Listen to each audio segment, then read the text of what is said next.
అంటే ఈరోజు రెండు కీలకమైనటువంటి రిజల్ట్స్ వస్తూ ఉన్నాయి. లోకల్గా జూబ్లీ హిల్స్ రిజల్ట్ రాబోతోంది, బైపోల్ రిజల్ట్. అలాగే నేషనల్ లెవెల్లో చూసినట్లయితే బీహార్ రిజల్ట్ రాబోతోంది.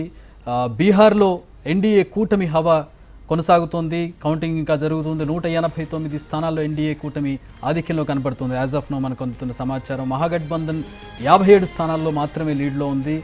బిగ్గెస్ట్ పార్టీగా బీజేపీ అవతరించింది బీహార్లో. ప్రశాంత్ కిషోర్ పార్టీ 2 స్థానాల్లో ముందంజలో ఉంది. బీజేపీ 80 స్థానాలకు పైగా ఆధిక్యం కనబరుస్తూ రాష్ట్రంలో అతిపెద్ద పార్టీగా అవతరించింది. ఎన్డీఏ భారీ మెజారిటీ సాధించడంతో కూటమి పార్టీలు ఇప్పుడు సంబరాలు చేసుకుంటున్నాయి. అది బీహార్లో పరిస్థితి. జూబ్లీ హిల్స్ విషయానికి వచ్చినట్లయితే జూబ్లీ హిల్స్లో కాంగ్రెస్ అనూహ్యమైనటువంటి విజయాన్ని ఎక్స్పెక్ట్ చేశారు, కానీ ఈ స్థాయి విజయాన్ని ఎక్స్పెక్ట్ చేయనటువంటి పరిస్థితి. ప్రతి రౌండ్లో కూడా భారీ మెజారిటీ దిశతో వెళుతున్నటువంటి నవీన్ యాదవ్ సుమారు 20,000 మెజారిటీతో గెలవబోతున్నట్టుగా తెలుస్తోంది. యాజ్ ఆఫ్ మనం వస్తున్నటువంటి ప్రొజెక్షన్స్ చూసినట్లయితే మొత్తంగా అది బీహార్ అండ్ జూబ్లీ హిల్స్ ఎలక్షన్స్కి రిజల్ట్స్కి సంబంధించినటువంటి వివరాలు.